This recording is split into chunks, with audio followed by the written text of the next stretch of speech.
are the bricks and mortar embodiment of what it means to be royal. And prestige. To see it is to believe it. It's a veritable feast for the eyes. Packed to the rafters with incredible secrets. From royal courtship to royal births to royal marriages and scandals, the palaces have played host to all of that. In this series, we step beyond the Golden Gates. We all want to see inside the palace walls. You feel as if you were being let into a secret world. Learn how the stunning buildings were constructed. This is a mad, eclectic vision of one man. Windsor was built to do battle. It's best not to get locked in one. You don't know when somebody's going to come and let you out. Unveil their spectacular artworks. The royal collection is simply stunning. The story of the tiara is like a spy mystery. We can only imagine how excited the Queen must have been. Delve into their gruesome histories. Frankly, if you're going to cut the head off a king, it's got to be done in a palace. And revisit recent events that have shaped the modern royal family. I could see that his legs were trapped. Camilla was one of the most unpopular women in the country. To see those images of the castle in flames, there was an emotional impact for the nation. This is The Secrets of the Royal Palaces.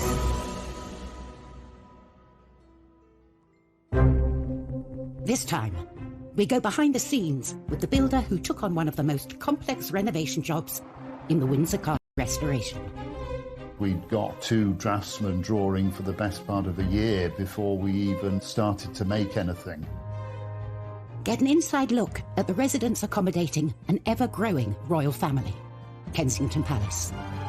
It was a very neat house once upon a time, but when monarchy got hold of it, they turned it into something of an architectural monster. Uncover the secrets sewn into the Queen's most iconic outfit. Hartnell actually added a wonderful secret detail, which was a little 4-leaf shamrock. We discover the most bizarre palatial presents the Queen has ever received. She was given a crocodile, and Sir Martin Charteris, her private secretary, had to put it in his bath on Britannia. And we reveal the castle with the 16th century murder mystery that went horribly wrong. It was going to be the perfect crime. Kill Darnley, blow up his house, no one will be any the wiser. The royal palaces serve as a permanent reminder of the history and influence of the British monarchy through the ages. But alongside the grand and ostentatious are those palaces that can often go unnoticed, built to blend in and to be a place for royals to call home. Across Hyde Park, some 2 miles west of Buckingham Palace, lies a remarkable royal housing complex brimming with secrets. Apartments and houses there, and it's perfect for the royal family. The Queen's got a lot of cousins, and she needs to house them. Royals have occupied Kensington Palace for over 3 centuries, and various generations have extended it to suit their needs. Architecturally, it's a bit of a mess. It's not the kind of unified vision that most palaces aspire to be. It was a very neat house once upon a time, but when monarchy got hold of it, they turned it into something of an architectural monster. Its first royal inhabitants were William and Mary. As a result of the Glorious Revolution of 1688, they'd been invited from the Netherlands to replace the Catholic James II. They needed a new palace, but they needed it built quick and cheap. As a new king and queen, they didn't want to start building with great ostentation a project that would take years when their essential job was to control the nation and persuade them of the quality of their governance. Get it up, get it done, and let's get on with the business of running the country. They bought Nottingham House, a small villa in what was then the suburb of Kensington, and hired the most celebrated architect of the day, Sir Christopher Wren, to transform it into a palace. But Wren wasn't known for speed. His masterpiece, St. Paul's Cathedral, was only halfway through its 35-year building programme. William and Mary wanted their palace in 6 months. Mary wanted a palace to be built around that house by Christmas. And this was a phenomenal task to ask of Christopher Wren and all his collaborators.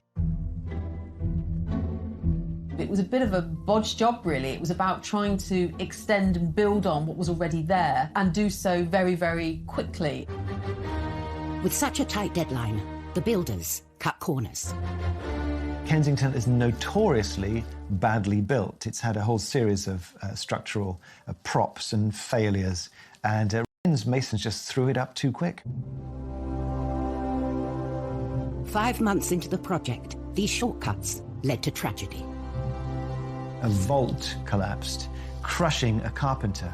And to have someone who's dead because of your design and workmanship, it racked Wren. He was found with his head in his hands in St. Paul's Cathedral. Mary then stepped in and said, it's my fault. To have a monarch feel responsible for deaths because of your building project is quite extraordinary. Rather pitifully, we know she wrote to William and said, it showed me the hand of God plainly in it, and I was truly humbled. But there is a ruthless side to every queen, I think, because they were still in the new build by Christmas. It is an astonishing feat to have created a palace in just 6 months. But also his budget, thanks to a rather unregal building material. It was built in brick, which was sort of unfashionable material at the time. It's quite plain in its architecture. Parts of it just look like a street rather than a palace with, long facades like any London street at the time. It's a bizarre building in many ways. Whilst Kensington Palace is home to young royals like William and Kate and their family, home for the Queen means Windsor. I think probably almost more than anywhere else, it is her home. This is where she's spent a huge amount of her childhood, adolescence, and now it is her haven. But at 11:30 a.m, on the 20th of November 1992, the Queen's lifelong home was thrown into chaos when a small fire started in her private chapel in the northern corner of the castle. Windsor Castle was being rewired, and there was a light which caught one of the heavy curtains and went up in flames immediately. And within minutes, the blaze had taken hold. In total, 225 firefighters were called to the scene, with 36 vehicles battling to save the palace. It could be seen for miles and miles around, and of course it seemed like there was a symbol of the monarchy burning. To see it in flames, I think, did have an emotional impact for many people in the UK.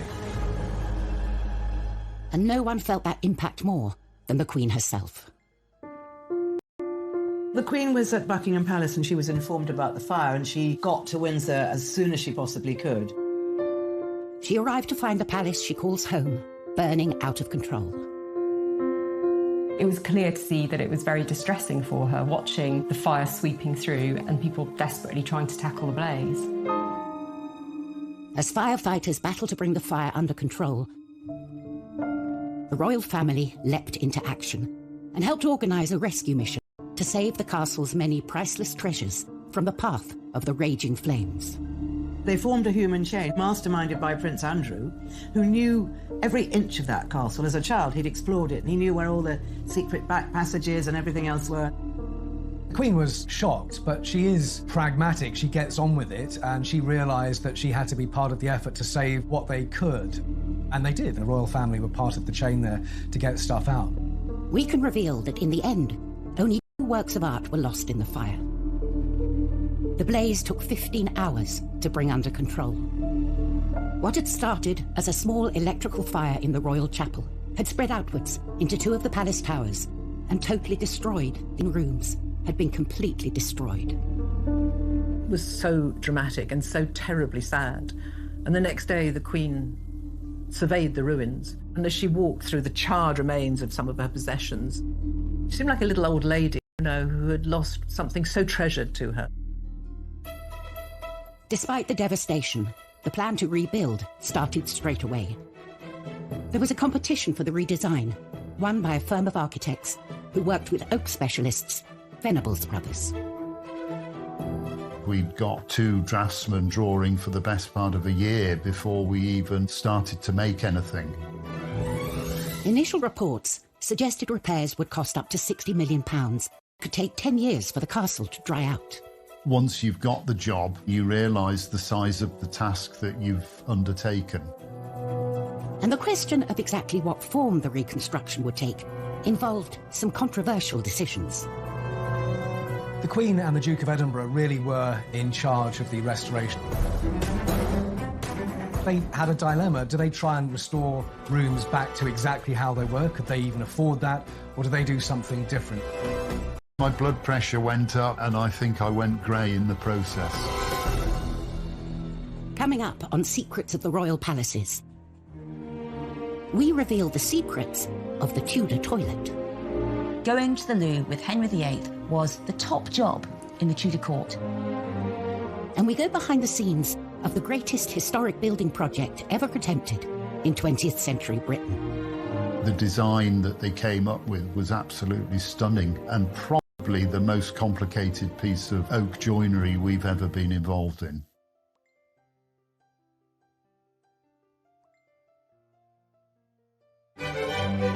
Refurbishing royal palaces is a time-honoured tradition as young royals set up their homes. The Duke and Duchess of Cambridge converted offices in Kensington Palace into their new apartment. Charles and Camilla spruced up Clarence House when they moved in.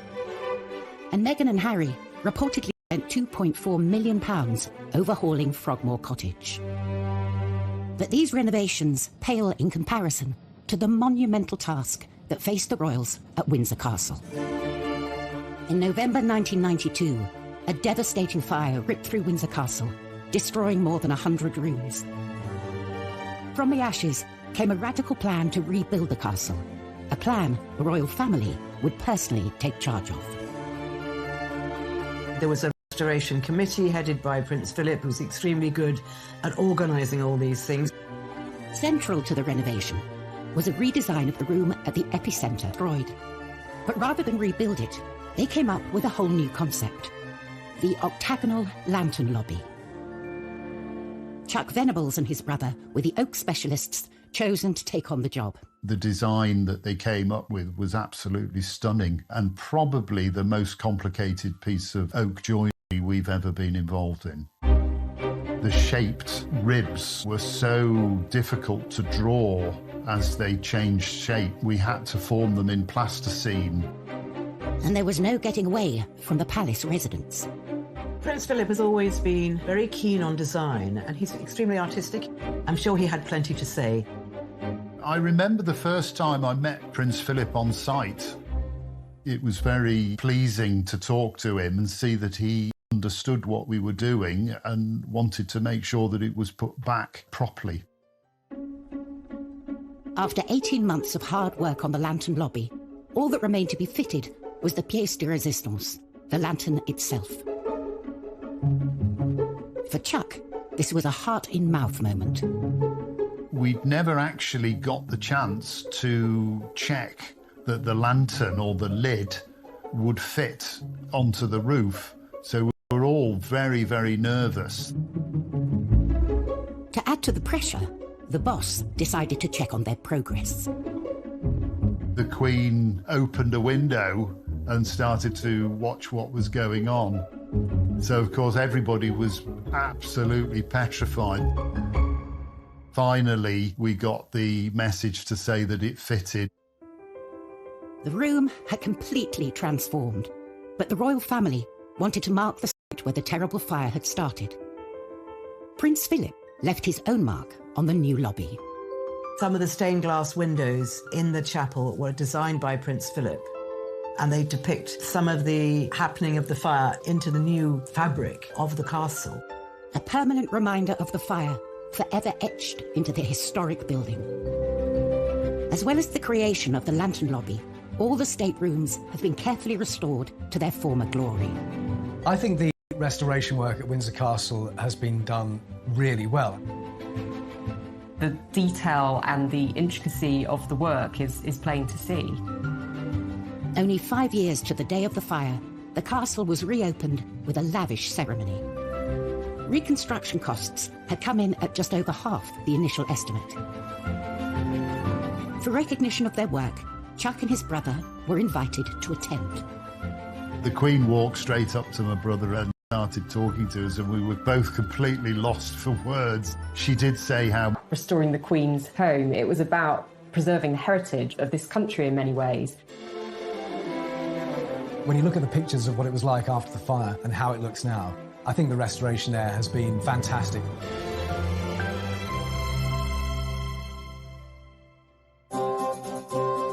From the glitz and showmanship of a palace stateroom to the rather less glamorous, but no less essential, palace toilet. Every castle needs them, but in the past, royal toilets have held some extraordinary secrets. At Buckingham Palace, the Queen and her entourage have access to 78 modern bathrooms. In the time of Henry VIII, what you did in the privy said a lot about you. Henry VIII's court numbered around 1,000 people, from nobles to servants, and they created the most huge Tudor mountain of human waste you can imagine. And that's why so often Henry VIII was always moving palaces. He moved between Whitehall, Richmond, Hampton Court, Windsor Castle, so that one poor palace could have some time to be clean. And also in the summer, he went off to nobles' houses, so they had to sort out all his big, dirty, waste-creating court. And apparently within a couple of days of the palace being filled by the courtiers, already the walls were black, it was sooty, it was grimy, and there was lots of unwashed bodies. But the worst of all was the human waste. Let's face it, Henry VIII, he liked those giant royal banquets every night, those Tudor meat feasts, and next morning it was one massive rush for the Tudor loo, and it was often called the Great Easement. And there was a real hierarchy of the toilet at Henry VIII's court. For the poor people, they had a group toilet, 14 or so people going to the loo together, and it was a bit like sitting together on a tube train, and all the waste fell into the moat, so it wasn't really very hygienic. The worst job of all was the royal gong scourer, or the royal toilet cleaner, all day long cleaning up toilets. The next one was the aristocracy, the nobles. They used private lavatories. At the top was Henry himself, who had a velvet box that travelled with him. And when Henry used his royal box, he was attended by what was known as the groom of the stool to help him onto the loo, and also any ablutions that might be needed while Henry was using the toilet. This job got more and more difficult as every man wanted to be the groom of the stool, because you got to talk to the king one-to-one in his intimate moment, and you could tell him what your family wanted in terms of money. So going to the loo with Henry VIII was the top job in the Tudor court. Lucky, lucky you. Henry VIII's vast appetite for food was matched by his appetite for ostentatious palaces, and he wasn't the only one. King George I was out to impress with his extravagant interior design decisions. Kensington Palace was created by Sir Christopher Wren by extending and redesigning Nottingham House. It was done on a budget and in a hurry. From outside, it looks unremarkable, but within its walls lies another world. Once inside, you must think, so this is what it is. This only reveals itself to those privileged enough to come inside. It is a hidden labyrinth of diverse and, on occasion, wonderful rooms. These extraordinary interiors came about during the reign of King George I. Finding Kensington very agreeable, George decided against a dramatic remodelling. Instead, he opted to create the illusion of grandeur through some clever painting. Controversially, he hired painter William Kent, who'd never worked on a royal palace before. I think the choice of William Kent is interesting. He undercuts the royal painter by several £100s. And he's an outsider. He's a sign painter from Yorkshire. George's gamble on Kent paid off. For the last 300 years, visitors to the palace have been immediately immersed in the colourful world of the Georgian court. Kent, by 1724, had turned Wren's boring old wooden panelled staircase into a trompe-l'oeil, a trick of the eye feat of mural painting, in which you have a great arcade with all of the characters of court in their extraordinary dress. There are over 40 from the court, and one of them is Kent himself. He shows himself with his mistress.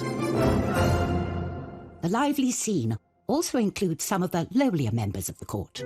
Mehmet and Mustafa were Turkish prisoners of war who became trusted servants to George I. Mehmet was the only person who was to look after his piles, so that's a particular badge of honour. And you'll also spot Peter the Wild Boy, a child who was found wild foraging in the woods in George I's native Hanover. It's always been a bit of a game. Who were these players on the walls? And you can, of course, go and see them today and try and work it out for yourself. George now had rooms fit for a king, but Kensington Palace presented another problem. There was no room to accommodate his mistress, Melis. Stick-like character was known as the Maypole. The Maypole had to have new accommodation, so the masons arrived, the brickmakers, and up was thrown a new courtyard for her accommodation. With her self-contained apartment complete, the king would visit the Maypole, regular as clockwork, between 5 p.m. and 8 p.m. every day. In many ways, I suppose George I might be said to be a king who had his cake and wanted to eat it. So the layout, I guess, reflects this rather self-indulgent character of George. The creation of this courtyard is just another element thrown up in Kensington in a long series of revisions and afterthoughts and immediate needs. It was a labyrinth. Later generations have made good use of George's additions to Kensington Palace. In 1981, Charles and Diana moved into the same building that had been home to the Maypole. After Diana's death, the apartments were converted into office space and staff quarters, and haven't had a royal resident since. Coming up in Secrets of the Royal Palaces, we reveal the strange practices that went on in the Kensington Palace orangery. Queen Anne ended up using it as the place where she performed the age-old practice of touching for the Queen's evil. And we reveal the mysteries behind the Holyrood Palace murder. It gets a bit Cluedo, really, because beside Darnley was a chair, a rope, a knife, and 2 dressing gowns. What was that for?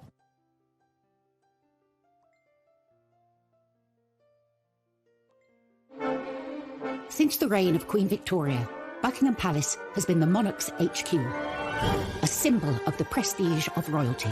But that celebrated reputation was brought into question when one particular monarch moved in. Victoria's promiscuous son Bertie is known to have accommodated dozens of mistresses during his time at Buckingham Palace. So, Edward VII, he was Mr. Mistress. Let's put it that way. There was mistress after mistress. He was known as Edward the Caresser because there were so many of them. And in Europe, well, that's when Bertie indulged himself with courtesans and the best ladies of the night. There is in Paris a special chair he used. It's the weirdest looking thing you can imagine. You used to look at it thinking, how on earth did he use that? It was because, by this point, he was hugely fat. So he basically used this chair for him to sit on, and at least one lady beside him, probably 2, they had to do all the work and he just sat there. The Playboy Prince of Wales became king in 1901 and took up his position at the grand and sophisticated Buckingham Pit with all the girls, and finally focus on his long-suffering wife, Queen Alexandra. But that wasn't the case. He just carried on with the mistresses, and one he particularly let go of was Mrs. Alice Keppel. And what a coincidence, because she is actually the great-grandmother of Camilla, Duchess of Cornwall. Well, certainly Alice Keppel was a very successful mistress to Edward VII. He was always devoted to her, even though there were other ladies around. And the king had a very short reign because he was pretty old and pretty ill when he came to the throne. And when he was finally dying, Alice was brought to his deathbed. I mean, unimaginable. Apparently the Queen allowed this. The deathbed at Buckingham Palace should be so dignified, so solemn. And Alice gets hysterical, shouting, "What's going to become of me? Me!" and gets hustled away because of all the hysteria. I think the biggest rebellion Edward VII could ever make against Victoria and her vision of the moral monarchy was to have his mistress at his deathbed in Buckingham Palace. Buckingham Palace, like many others, belongs to the Crown, passed on from one monarch to the next. With so many palaces to their name, it's up to the monarch to decide who lives in them. There's one palace that's proved incredibly popular with the family and houses more royals within its walls than any other. Kensington Palace. For over 300 years, it's been something of a royal housing estate. Kensington Palace is one of the most populated palaces and also one of the most popular palaces with the royals. You've got the Cambridges at Apartment 1A, Princess Eugenie and her husband Jack Brooks back there, and the Gloucesters. I mean, the royals are very much packed in to Kensington Palace. It's like a little royal village in the centre of Kensington. Over the centuries, the palace has been altered to accommodate the extended royal family. But its most impressive building wasn't built for a royal. Its purpose was to grow fruit trees in. The orangery was commissioned by Queen Anne in 1704. It was all about housing her exotic plants, in particular her citrus trees. She was very worried that they were going to get frostbite. But, you know, being a queen, she didn't just stick up a greenhouse. Anne instructed that her orangery should be both functional and beautiful. What she managed to achieve there was something harmonious, beautifully organised, very clearly functional, purposeful. It had ducts made of brick underneath the floor so that hot air would be swept in and would allow these oranges and citrus to grow throughout the winter. The interior had fine plasterwork, the exterior very beautifully modelled brickworks. It's a building designed to be seen. Costs for the orangery more than doubled during construction. Inside, to see it is to believe it. It's absolutely delightful. It's a veritable feast for the eyes. So lovely was Queen Anne's new orangery that she found it too good to use only for gardening. She ended up using it as a ballroom and also as the place where she performed the age-old practice of touching for the Queen's evil. The Queen's evil was a name given to a disease called scrofula, which affects the lymph glands, and you have a swollen neck. That's the main symptom. And it's thought that it could be cured by contact with monarchs, because they are gods appointed on earth. The orangery presented the perfect location for Anne to meet with the sick without inviting them into her home. You can actually go present yourself with your ailment and she would, heal you, make you better simply by being a queen and touching you. The Hanoverian monarchs that followed Anne had little interest in curing the sick. They turned the orangery into a party venue, which it still is to this day. With the likes of Simon Cowell hosting star-studded parties and hotel heiress Nicky Hilton holding her wedding reception there, the Palace Orangery is as fashionable as it ever was. From parties to the young royals choosing to make Kensington their home, it's a palace that will be forever linked with the trendy and chic side of royal life. But for other royal palaces, their reputations have been forged out of dark and sinister secrets. Holyrood Palace in Edinburgh is stained by the turbulent reign of Mary Queen of Scots. 1567, the 10th of February, there is the biggest murder mystery in Scottish royal history. Central to this whodunit is Lord Darnley, Mary's deceitful and often estranged second husband. Lord Darnley is recuperating from an illness, possibly syphilis. He's in a house just by the city walls, and late one night there was a massive explosion. This huge explosion that rocked all Edinburgh woke Mary up in Holyrood House, and Darnley's house had been entirely blown up. It was going to be the perfect crime. Kill Darnley, blow up his house, no one will be any the wiser. But Darnley managed to escape. And there's an amazing map drawn by the spies at the time that show you exactly what happened. Darnley managed to get away to the nearby orchard. And there he is found dead with his servant. And now it gets a bit Cluedo, really. Because beside Darnley was a chair, a rope, a knife, and 2 dressing gowns. What was that for? Well, what we think happened is that Darnley heard the dagger with him to stab and the dressing gown because he was just wearing his nightshirt, as was his servant. So, you want to be a bit more dressed when you're fighting off some baddies. But the ruffians were too quick for him. They smothered him and his servant in the orchard, and then they all ran off. Mary Queen of Scots was herself suspected of the crime. Years later, the murder of Darnley was still being blamed on inhabitants of Holyrood House. during the Victorian period, the maids said to visitors that there was a Darnley bloodstain, and they used to charge visitors a couple of pennies to go and look at this Darnley bloodstain, but actually they'd put it on themselves. So if you ever go to Holyrood House and you're offered a chance to see the Darnley bloodstain, it's going to be made out of red food colour. Tourists still flock to Holyrood today for a closer look at the palace's fascinating secrets. 400 miles south of Buckingham Palace, the grand staterooms entice visitors from around the world when they're open to the public every summer. A chance to witness firsthand the iconic riches housed within. Clothing is such an important part of the major events in our lives, and when it's done well, it communicates everything that is really important at that precise moment to the wearer and to the occasion. The 2nd of June, 1953, Elizabeth II's coronation. For the first time, the whole ceremony, as well as the famous appearance on the Buckingham Palace balcony, would be televised. With the eyes of the world on her, it was essential she had the right dress. A dress so special, it would have secrets sewn into its very fabric. The Queen's coronation dress is just stunning. There's no other way to describe it. It was made by the leading British couturist at the time, Norman Hartnell. Elizabeth knew this dress would go down in history, and she proved a very hands-on client. The 4 national emblems of England, Scotland, Ireland and Wales were already going to be included. The Queen came up with a rather wonderful suggestion to also include emblems for each of the dominions over which she was becoming Queen. You can make out the maple leaf of Canada, the wattle of Australia. You can see the lotus flower of India, and then the wheat sheafs of Pakistan. The whole dress becomes a true symbol of the reach of Queen Elizabeth II. Hartnell loved the young Queen's ideas, but they didn't see eye to eye on everything. Originally, Hartnell represented Wales, but more official Welsh symbol of the leek.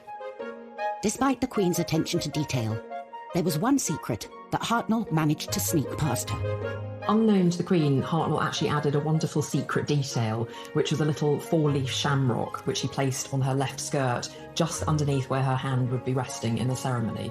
A secret message from the designer to the Queen on the dress that would be immortalised as part of the coronation ceremony. And the day would be complete when Elizabeth II stepped out onto the famous Buckingham Palace balcony to wave to a mall packed with her subjects. The glitter, the glamour, just the pure historicity of it all must have been magnificent. The dress is now part of the royal collection displayed at Buckingham Palace, a palace so integral to its story.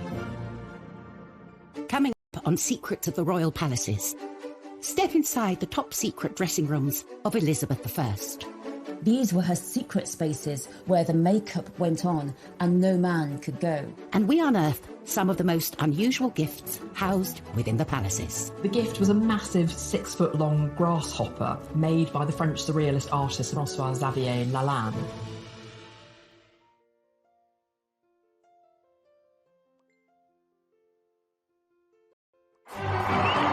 Throughout history, royal palaces have been the site of official ceremonies and royal duties.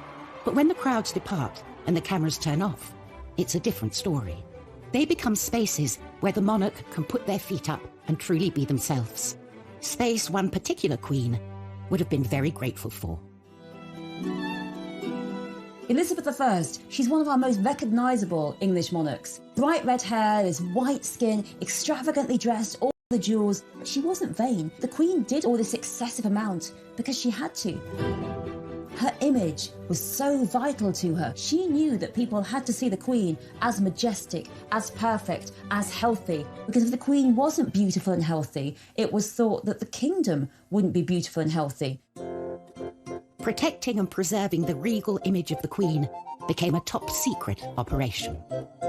Her palaces on the Thames, Windsor, Hampton Court, Richmond, Whitehall, whichever palace the Queen was holding court at, she had a suite of rooms called the Privy Lodgings, each more secluded from the court than the last.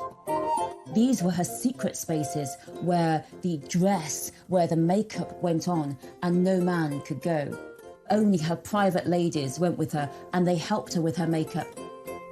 The secret of what lay behind Elizabeth I's incredible image was one not to be revealed. Elizabeth's makeup was white in the skin as a kind of face mask. Came from what's known as Venetian ceruse, made of lead and vinegar. And on top of this, she wore a rouge, which was lead carbonate and lead hydroxide. And then she had these lipsticks made from ground alabaster. So she was ingesting all this toxic material through the skin. And we know now that these caused all kinds of side effects, digestive effects, insomnia, headaches and respiratory problems. She died aged 69, and I do wonder whether some of it hastened her death and made it more painful.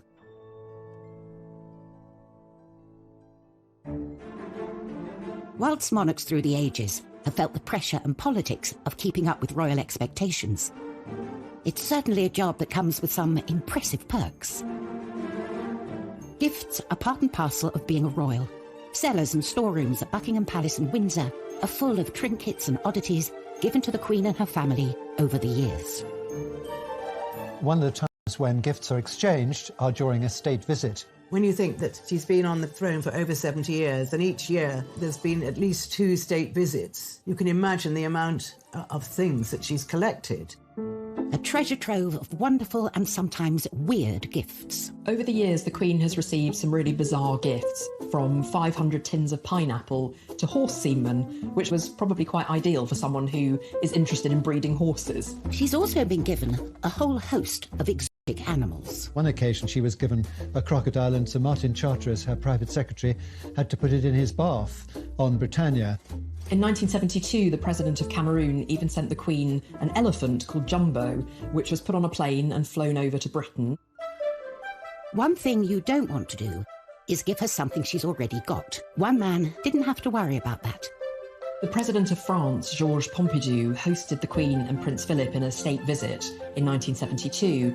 Pompidou was spearheading a project to open a new museum of modern art, so naturally he wanted to give Prince Philip a suitably modern gift. And what says modern more than a gigantic insect? Behold, the grasshopper. Made by the French surrealist artist François-Xavier Lalanne, it's made of brass and iron and porcelain. Only 2 of them were ever created, and the other version was sold at auction in 2018 for $1.6 million. It's not only a work of art. This bizarre animal has a practical purpose. It is indeed a fully functioning air-conditioned bar, and the insect's wings actually open out to become a drinks table. It's an incredibly fun period piece from the 70s, when having your own portable bar would have been the absolute height of cool. Today, the grasshopper is still standing guard. Philip was absolutely thrilled with it, and he wanted to put it in the drawing room, and he asked the superintendent whether he thought that was a good idea. And I remember the superintendent telling me, he said, well, sir, perhaps by the swimming pool, might that not be more appropriate? The bold gift idea was clearly a huge hit.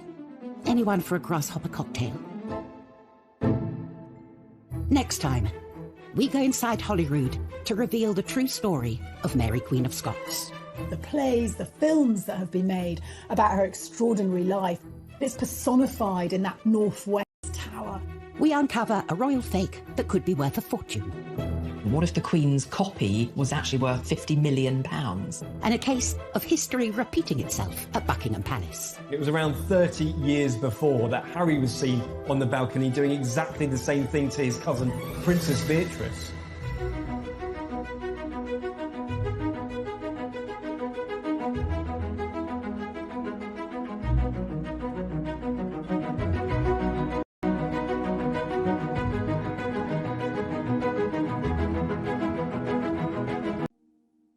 They needed a new palace, but they needed it built quick and cheap. As a new king and queen, they didn't want to start building with great ostentation a project that would take years when their essential job was to control the nation and persuade them of the quality of their governance. Get it up, get it done, and let's get on with the business of running the country. They bought Nottingham House, a small villa in what was then the suburb of Kensington, and hired the most celebrated architect of the day, Sir Christopher Wren, to transform it into a palace. But Wren wasn't known for speed. His masterpiece, St. Paul's Cathedral, was only halfway through its 35-year building programme. William and Mary wanted their palace in 6 months. Mary wanted a palace to be built around that house by Christmas. And this was a phenomenal task to ask of Christopher Wren and all his collaborators.